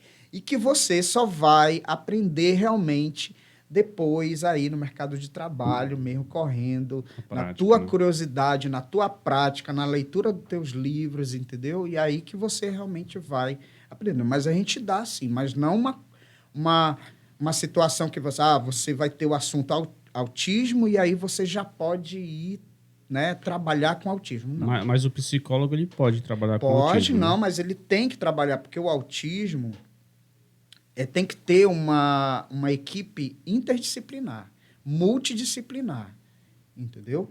Não se trabalha o autismo somente com psicólogo, somente com psiquiatra, não. É psiquiatra, tá? Ele tem que frequentar, porque tem os graus de autismo, né? Tem os mais severos, graves, os levemente. Tem pessoas que são autistas que você quase não nota, né? Mas que foram diagnosticados já com autismo. Agora, tem aqueles que você olha e você tem alguma coisa aí, né? Meio diferente da gente, vamos dizer assim. Mas a equipe ela é multiprofissional. Entendi. Ela é psicólogo, psiquiatra, escolar, né? Enfermagem e até assistente social também entra no meio. A gente, pelo menos eu, estou vendo muito casos de autismo, somente aqui no nosso município. Parece assim que está surgindo, brotando de algum lugar. Muitos casos, inclusive a gente teve até um dia da semana aí que teve da um semana evento, do autismo. E o que você diria para uma pessoa que está desconfiando? A melhor coisa é ela se fazer se ela desconfiar que tem alguém com autismo? E se alguém, por exemplo, eu percebi que a filha do meu vizinho ou a minha sobrinha, estou cismando que ela tem autismo. Você aconselha uma pessoa que não é o responsável por ela acabar indo procurar ajuda, ou o ideal é que ela tente conversar com os pais e tal? Olha, o ideal é conversar com os pais, porque assim, o que prejudica muito a primeira coisa é a aceitação, né? Geralmente, quem é o pai e a mãe que quer, né, que seu filho tenha autismo? Ninguém quer, né? Mas é uma coisa ali que aconteceu, né, que veio geneticamente, vamos dizer assim, que a gente não pode fugir. Se fugir é pior, né? Justamente, né? Porque você vai estar prejudicando o seu filho ou, enfim, a pessoa lá que tem autismo, né? Porque ele precisa de profissionais para estar desenvolvendo ele, entendeu? Especificamente nas técnicas, em todo o trabalho. Então, primeiro passo, né? Por isso que entra aí os psicólogos, é fazer com que esses pais tenham essa aceitação. Porque o pai e a mãe, eles já conseguem achar que seu filho é meio diferente, comparando com os outros, né? ali na escola, alguma coisa. Então, o professor nota alguma coisa. O professor tem um conhecimento, assim, não aprofundado, mas... Na formação dele, ele vê tem, algo, né? né? Porque tem a questão da aprendizagem também, que é específica, né? Uhum. Então, é chamar esses pais, porque o diagnóstico para o autismo, ele vai lá dos seus 2 a 3 anos de idade já. Entendeu? Uhum. Passou disso, já vem com um pouco meio tarde. Ficando tarde. Não que não tem tratamento, lógico que tem. Sempre vai ter para qualquer idade. Mas quanto mais cedo o diagnóstico, melhor. Entendeu? E para ter um diagnóstico é preciso que os pais aceitem que seu filho precisa se desenvolver, porque senão ele vai acabar não tendo o mínimo de desenvolvimento que ele precisa, entendeu? Quais são os sinais e aspectos que uma criança demonstra para os pais e depois o profissional pega, analisa e vê que ele tem um grau de autismo? Quais são os... Do autismo? Isso. Aí tem vários, né? O aspecto autista, ele tem vários sinais, né? Aí tem os gerais, tem aqueles mais específicos. Mas, assim, geralmente, eles não focam no teu olhar, como a gente olha aqui, né? Eles olham para... Eles podem até te olhar, mas eles passam o olhar assim, entendeu? Não quer dizer que ele não está te vendo, mas ele não, né? Isso assim... A atenção dele não é direcional. Justamente, né? Mas deixar bem claro, alguns podem fazer, depende do grau, né? A questão de pedir as coisas, né? Quando eu peço, eu digo assim, eu quero um copo de água, né? Então, às vezes, geralmente o autista diz assim, tu quer água, né? Como se fosse na terceira pessoa. Isso ele está dizendo que ele que quer água, entendeu? Também entra aí a questão do fonoaudiólogo no meio, né? Também. Então, gostam muito de coisas que giram, né? Chama muita atenção. Rodas, ventilador, né? Tudo que gira. Tem muitos objetos ali que eles se apegam de uma forma, né? Pode ser um óculos, um fio, um carrinho, que aquilo ali não pode ser modificado. Eu conheço um autista, ele tem, acho que é 5 anos de idade, 6 anos. E ele não calça outro tipo de sandália sem ser aquelas que é com velcro, assim, né? Na parte do tornozelo. Não se compra outra. Ele não calça. Entendeu? Entendi. Tem que ser aquele, porque eles têm um mundo deles ali, né? Então... Ou seja, quando a gente muda algum objeto deles, ele se irrita, é um sinal, né? Também. É um sinal. Tudo é uma forma de comunicação para eles, né? Existe algum método da saúde que meio que obrigue todas as crianças a passar por uma avaliação ou não tem isso ainda, né? Não. Você acha que deveria ter? Isso é uma questão meio polêmica assim, né? De certa forma, seria bom para que você pudesse fazer o tratamento correto, né? Porque a gente não pode tratar se a gente não sabe e não é diagnosticado, né? Agora, a questão da obrigação, aí já ia esbarrar em outras situações. Questão de liberdade, isso né? daí não ia funcionar. Ok. Pergunta do Instagram. A gente vai aqui para as perguntas do Instagram. Acho que algumas já foram até respondidas. A galera interagiu bastante. Acho que o assunto é uma coisa que muitas pessoas estão dando bastante atenção para isso. Se fala muito também, né? Inclusive, quando a gente botou a caixinha de sugestão, choveu comentários lá pedindo para trazer um psicólogo. Eu até perguntei, eu não conheço algum, vocês conhecem? Aí começaram lá, Marcelo Gaia. A gente passaria um dia todinho aqui falando de situações, história, né? Sim, com certeza. Aqui o Erivelton, ele mandou assim pra gente.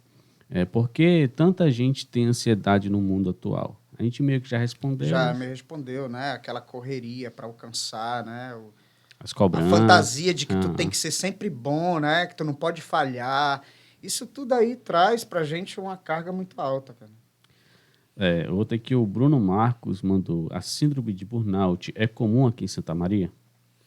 Olha, eu não sei aqui em Santa Maria, né? Mas provavelmente alguém deva ter, né? Você já chegou a detectar algum? Não. Aqui não. Aqui em Santa Maria não. Interessante. Porque assim, para a gente identificar, né? É interessante que vamos dizer assim, o empresário, porque é uma doença do trabalho, né? Contrate um profissional. Justamente, contrate um profissional da área de saúde mental para a gente fazer um trabalho de identificação não só de burnout, mas como outras doenças que baixam a produtividade aí da turma, né? Então, isso é bem interessante a gente deixar Talvez, claro, mesmo que o empresário não detecte, seria interessante fazer uma avaliação, né? Sim. Porque quando você vai, aí começa a surgir, né? Porque ninguém vai chegar lá e dizer, olha, eu tô com um problema. Não, né? Isso vai surgir quando surge um profissional lá, quando você toca num assunto, né? Porque muitas vezes a gente não sabe dar nomes para as coisas que a gente tem, né? E aí a gente fica meio perdido. O que é que eu tenho? Quando a gente começa a dar nomes, olha, eu tenho isso, aí eu sei para onde eu tenho que ir, o que é que eu tenho que fazer, quem eu devo procurar. Legal. A Kate Monteiro mandou aqui: gostaria de saber os principais sintomas da depressão. Aí já está no podcast, é só você ir lá e assistir. O professor Paulo Ricardo, que já esteve aqui com a gente, ele disse assim: há sintomas físicos que nos alertam de possíveis problemas psicológicos? Sim, praticamente todos. Aquele que o Léo se referiu é um, né? Todos os sintomas na pele, né? Pode aparecer. É aquela coisa, eu sempre repito, não se pode separar o físico da mente, né? Então, o físico vai. Sabe aquela dor de estômago? Às vezes você, poxa, comi e eu fiquei nervoso ali, aquela situação começou a dar uma dor de estômago, né? A gente fala da gastrite nervosa, né? Isso tem muito a ver com isso, né? Até diarreias também. Dor de barriga, suor frio, taquicardia, o coração batendo forte. Eu me lembrei agora. Tudo isso são sintomas físicos, né? Dor de cabeça, né? Então, isso daí está muito ligado. Eu me lembrei. A gente se arrepia, a gente às vezes, né, fica ansioso e os pelinhos levantam aqui. Isso é sintomas que você ficou ansioso naquela hora ali. Mas às vezes nem é um problema sério, né? Não. É o que eu falo. A gente está falando de transtornos, né? Essas sensações todo mundo tem que ter, né? É normal a gente ficar ansioso, é normal a gente ficar triste, só que tem uma grande diferença quando os níveis são, né, bem altos, né? Quando é uma tristeza profunda, não é normal, né? O problema que alguns jovens têm de conversar com uma moça, ou ao contrário, é um problema psicológico, né? Agora, assim, eu acho que a vergonha... Pode ser uma timidez. Pois é. Essa questão a timidez é normal, né? Ela pode agora, ser trabalhada, a timidez né? em excesso... É porque tem pessoas que têm excesso, né? Não conseguem falar, travam. Esse excesso, quando olha, tudo que é em excesso, né, já deve ser trabalhado, né? Então, quando você fala em excesso, você fala em desequilíbrio, né? Não é isso? Excesso, quando é demais e quando é de menos, vamos dizer assim. Então, a gente tem que botar lá os pratos da balança meio em equilíbrio. Entendi. Né? Outro seguidor nosso, o Whitney, obrigado pela pergunta, perguntou como lidar com a pressão psicológica no ambiente de trabalho. Será que vale a pena o esforço? A pressão psicológica no ambiente de trabalho é uma coisa que a gente não vai conseguir fugir, né? Isso daí... Independente. Não é à toa que a síndrome de burnout justamente, tá a gente não consegue sair, porque em todos os ambientes você vai ter essa pressão psicológica. Agora, você, como a gente falou, a gente tem que ter nossos escapes ali, né? O estresse, às vezes, ele é benéfico, que faz você se movimentar, procurar as coisas, né? Alcançar aquela meta. Porém, ele não pode ficar se mantendo o tempo todo. Você tem que ter as suas formas de dizer, opa, já está bom por aqui, né? E aí, quando você tem essas válvulas de escape, aí vale a pena, né? Agora, quando você não tem, fica preso naquele ambiente, você não consegue se livrar, e aí vem uma doença psicológica, aí você, eu acho que eu não preciso dizer que não vale a pena, né? Isso daí, né? Outra pergunta da Deusinho 89, mas eu acredito que já foi respondida no podcast. Como são as sessões de terapia e seus métodos utilizados? Acho que já foi respondido, né? Não, as sessões, não. Acho que não. Como são Acho que esses... não. Olha, é assim, a linha que eu trabalho, que é a TCC, é a terapia cognitiva comportamental, ela é estruturada, né? Então, a primeira coisa que se faz é uma anamnese, tá? O que seria isso? A anamnese é o estudo da tua vida aí, tá? Então, você trouxe um problema, mas eu não posso ficar só no problema. Eu tenho que saber como é, o que é que você faz, enfim, a tua vida, se trabalha, né? Então, é mais ou menos, é um questionário com muitas perguntas. Se tu tem outras doenças, se já teve algum outro tipo de tratamento, se usa droga, se não usa, enfim. São mais ou menos, sei lá, 8 folhas ali. Elas não precisam ser preenchidas de uma hora para outra, na mesma, mas no decorrer a gente vai ter que ir preenchendo, né? É fácil perceber quando o paciente está omitindo informações? Porque tem esses problemas também, não é? Omitir as informações. Olha, ele pode omitir, mas se ele continuar na psicoterapia, uma hora ele vai entrar em contradição, né? E aí a gente vai estar ali, detectando, tá né? trabalhando isso lá. Você falou isso e como é que, né?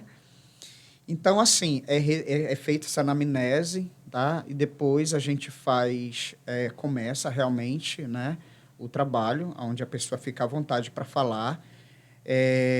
Na minha linha técnica, eu posso falar muito, eu posso, né, interagir, diferente da psicanálise, que fica mais ali escutando para depois, né? E a gente pode interagir e logo depois eu faço uma conceituação cognitiva. Para mim, está trabalhando o teu comportamento, os tipos de pensamentos que tu tem, aqueles pensamentos disfuncionais, aqueles que estão te atrapalhando. E ali eu vou pegar assuntos relevantes que estão te impedindo, né? Que está, vamos dizer, alimentando aquele teu problema. E aí a gente vai estar, sempre nas sessões, trabalhando essas questões, tentando achar soluções juntas, né? E aí tem um processo até a alta desse paciente, como ele mesmo percebe, ele vai perceber que, olha, eu estou bem, né, a gente já pode tentar andar sozinho, né? E aí a gente fica naquela atenção das recaídas também, porque tem uns que voltam, depois de 4 sessões acha que tá legal, some, depois aparece novamente, né? E aí a gente luta. Imagino. Outra pergunta da Deusinho 89, são 3 perguntas dela, obrigado por participar. O que o psicólogo não pode fazer? O que ele não pode fazer... Olha, o que ele não pode fazer é falar, né, logo ali na esquina o que o teu paciente te falou, né? Isso daí é antiético, né? Ele não pode crime, né? Ele não pode se relacionar afetivamente com seu paciente, né? Se por acaso vamos dizer que isso começa a surgir, ele tem que direcionar o paciente para outro profissional. Ele não pode estar tendo nenhum tipo de emoções. Não. Entendeu? Com esse paciente. Né? Eu acho que essas daí tem outras coisas, né? Mas eu acho que essas são mais interessantes, assim, né? E a última pergunta da Deusinha, para fechar a nossa caixa de mensagens, é: quando procurar ajuda de um psicólogo? Isso meio que já foi respondido. Olha, eu acho assim, quando o que tu tens começa a atrapalhar a tua vida, né? Tua vida no trabalho, nas relações com a tua família, nas tuas relações afetivas com o teu namorado, com teus amigos. Quando começa a atrapalhar essas áreas, procura um profissional, porque tem alguma coisa errada aí. Porque todos nós temos problema, mas a gente consegue resolver, né? Vamos dizer assim. Mas quando a gente não consegue, a gente fica só jogando assim para dentro, né? E não exterioriza, a gente começa a jogar em quem não tem nada a ver com a situação, né? E aí começa a atrapalhar. Aí é hora de procurar. Tem mais, Léo? Tem uma pergunta que é... Nada. É uma pergunta de uma pessoa próxima, eu já falei dela aqui. Se existe muito estigma em relação a uma pessoa que tem problemas, que não tem a sua saúde mental. A sua saúde mental em dia. A gente, sinceramente, ainda existe. Mas, assim, em comparação a outros tempos, está bem menos, porque essa aceitação, né, da questão de que você está procurando ajuda está bem melhor. Mas aqui e acolá tem... a gente sabe que tem os preconceitos, né? Uhum. Porém, é por isso mesmo que eu achei interessante colocar o meu consultório privado, né? E nele os pacientes eles não se encontram, entendeu? Porque os horários são marcados, né? E quando termina uma sessão, eu dou mais ou menos 1 hora para que a outra pessoa ela chegue, justamente para não ter esse cruzamento, né? E até mesmo para você mesmo se preparar, justamente, né? porque cada situação é uma situação, né? É um fato que não dá para acontecer no atendimento público, né? Que fica todo mundo ali, mas que ainda existe, né? Essa questão, assim, principalmente, assim, muitas vezes da família, né? Que não quer acreditar, que começa a colocar como... Como funciona uma sessão, assim, na prática? É igual a gente vê na televisão, um cara deitado e o outro conversando? É mais ou menos assim? Essa aí que tu falou é da psicanálise, né? Tem um divã, né? Essa daí é bem clássica, né? É clássica essa. Tem um divã e ele deita ali, e tem o psicoterapeuta ou psicanalista, né? No caso, fica ali sentado ali na poltrona, anotando as coisinhas, né? Mas hoje, assim, na modernidade, nas novas técnicas e teorias, a gente já mudou. Então, mas o ambiente é isso, o ambiente tem que ser acolhedor, entendeu? Bem confortável mesmo. Então, no meu consultório, tem a poltrona lá, tem para 3 lugares, a pessoa fica onde ela quiser, entendeu? Se ela quiser sentar na poltrona, ela senta. Se ela quiser sentar no chão, a gente senta, né? Aquele ambiente ali tem que ser o máximo positivo, né? E acolhedor o suficiente, né? Interessante. E aí tem também, logo depois disso, a gente vai vendo a necessidade da aplicação das técnicas, né? Tem as técnicas para as pessoas que têm ansiedade, né? Como as técnicas de respiração, né? Tem a meditação, que eu não sou especialista em meditação, mas tem muitas técnicas que a própria pessoa pode até dar uma pesquisada, né? Nas redes que tem. Hoje é muito caro manter um acompanhamento psicológico? Não, já foi bastante. Já foi bastante. Mas hoje é um preço acessível, né? A pessoa porque, assim, geralmente olha, paga por o que sessão, a né? primeira coisa, quando fala a questão de preço, é assim, a gente tem que avaliar o que é caro para você, né? Porque se aquela tua depressão que está te levando para o fundo do poço, né? Ela é cara o suficiente para te fazer um tratamento, então, entendeu? Então, a gente tem que avaliar muito bem toda essa situação, né? O que te aflige demais, o que está atrapalhando a tua vida, se vai valer a pena tu pagar pelo tratamento. Porém, assim, falando de valores, é um valor que é acessível. Geralmente, eu faço um pacote. Entendeu? Por quê Tantas que eu faço? sessões É, com X Por que eu valor. faço um pacote? Porque não adianta dizer que você vai uma vez, né? E você já sai totalmente curado, diagnosticado, enfim. Isso não funciona dessa forma. Então, geralmente, eu faço um pacote de 4 atendimentos no mês, né? E ali. Aí ou você paga total, ou você vai pagando as sessões que você for recebendo, entendeu? O ideal é que você faça logo um pacote, feche e pague total, que aí sim, Você eu já acho garante que já ali os 4 atendimentos, evita né? que a E no pessoa também final, desista, né? isso.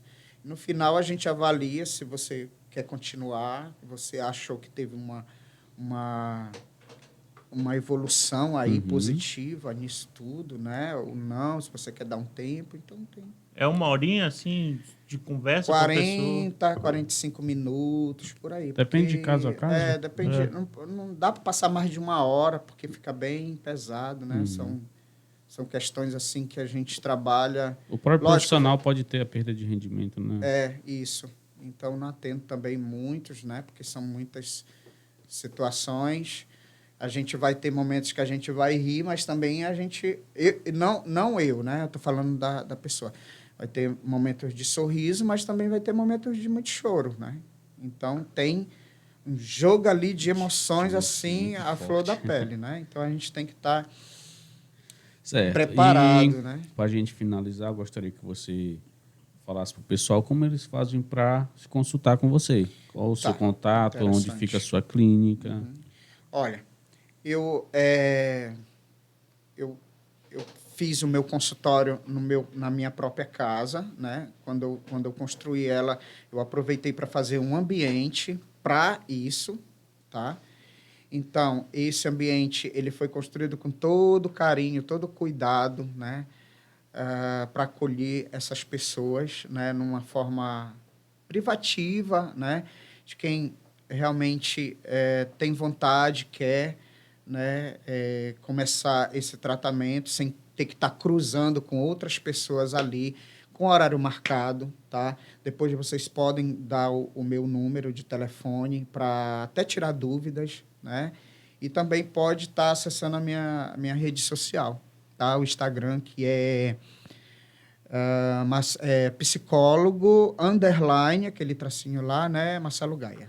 Certo. Vou colocar tudo na descrição, tanto o contato, Isso, e-mail, isso. as redes sociais. Entendeu? Para a pessoa Onde- entrar em contato, né? E Onde fica o seu consultório, o endereço? No bairro ali Marambaia, né? Na rua Vereador Raimundo Maia, número 290.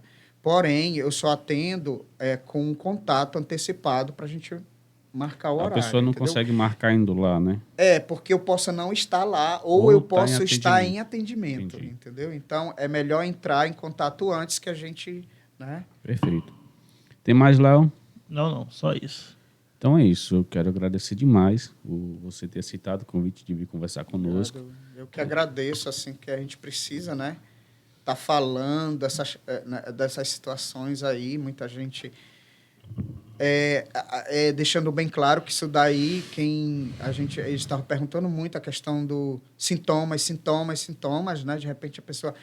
Lembrando que a gente não veio aqui para dar diagnóstico nenhum, porque dentro de um transtorno não basta um só sintoma, tem que ser vários sintomas, tem um período, né? A insistência desses sintomas. Então, a gente veio assim informar, né, de forma assim geral para a população e não dar um diagnóstico, tá?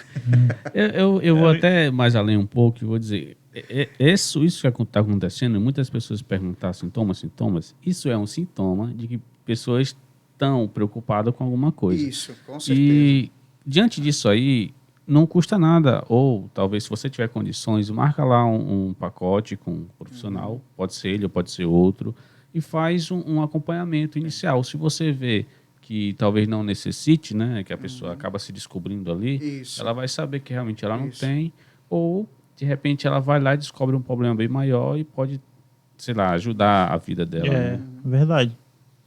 Mais aí? Não. Então, obrigado.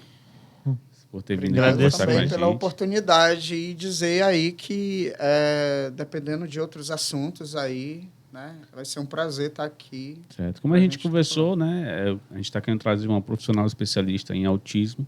Se a gente puder contar aí com a sua ajuda também para levar uma conversa mais técnica, mais legal, talvez dê certo, né? Pessoal, é conteúdo relevante para o pessoal aqui da cidade. Quero agradecer a você que assistiu a gente até aqui, para você que acompanha as nossas redes sociais. Acompanhe lá, se inscreva no nosso canal no YouTube, que assim você já ajuda demais a gente produzir esse conteúdo aqui, tá bom, pessoal?